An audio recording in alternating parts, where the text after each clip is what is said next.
அப்ப சும்மா தொட்டு கும்பிட்டுக்கோங்க.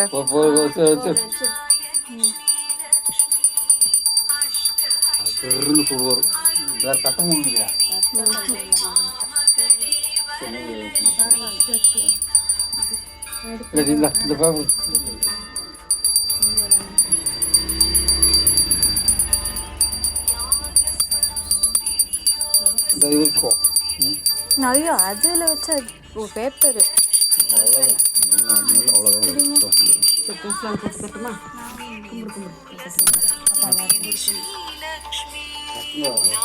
கற்பூரம் வைக்க வேண்டாம் பாப்பா, நீ போதும் அப்படி காமிச்சுக்கோ.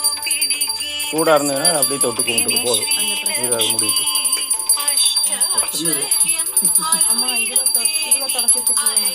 ஆமாம்.